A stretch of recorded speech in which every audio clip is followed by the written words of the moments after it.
All right, so this is for foot, ankle stuff. You can use these eccentrics for so many things. I can, of course, do this and then come back. That's real simple. Again, you're trying to focus on the lengthening. So do pay attention though, because there's two muscles in the calf. One of them's down here. It's the soleus. One of them's the big one up here. That's the gastroc.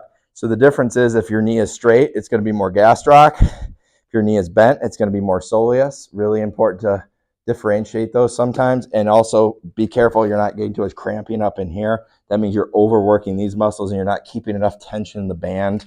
So make sure your band is strong enough. For this muscle group, they're pretty strong. So you're going to need either a really strong band or double up what you have if it's long enough. So the other muscle groups we can work on from side to side here. So this is where you're going to want to bias the band. So if I'm working the muscles on the inside, I'm going to have it there. And again, I'm focusing on eccentric here, because if it's tight and tender to the touch, if I poke it, it's probably dysfunctional, and I want to train it to lengthen in that case, because it's probably tight because it's always in a shortened position. So I want to train it to, work as a pedal brake, not a parking brake. And then I can go this way for the muscles over here. This is going to be your peroneus brevis, which is a shorter one here. It just goes down to the foot like so. It's more that E version. But then there's the peroneus longus, which is actually me driving my big toe down, because that muscle wraps under my foot and attaches under that big toe knuckle there towards the front of the foot more. Okay, and that's kind of like driving that toe down. So it's a little bit more of this kind of rotation. And speaking of rotation, if you get that there, you do want to widen this a little bit so it's not so rolly on your foot, kind of like that.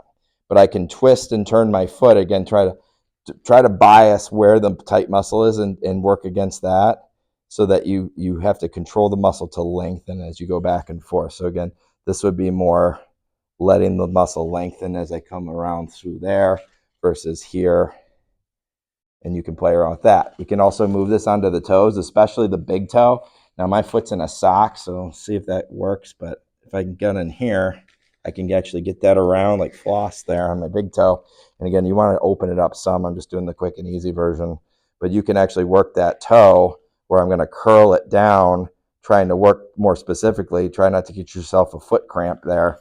Open that up a little bit through there. Okay. But this is a really good one for like if you get tightness in the bottom of your foot, like plantar fasciitis kind of thing. That's also something you can work from the ankle and even up the chain farther. But I'm going to try to curl the toe.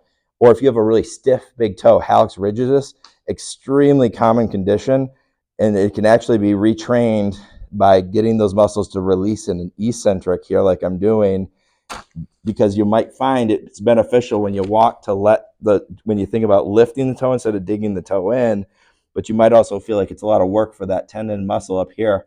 And that's why, because the tightness here is not letting this come up. That's where you have to release or disengage that brake. And that's it.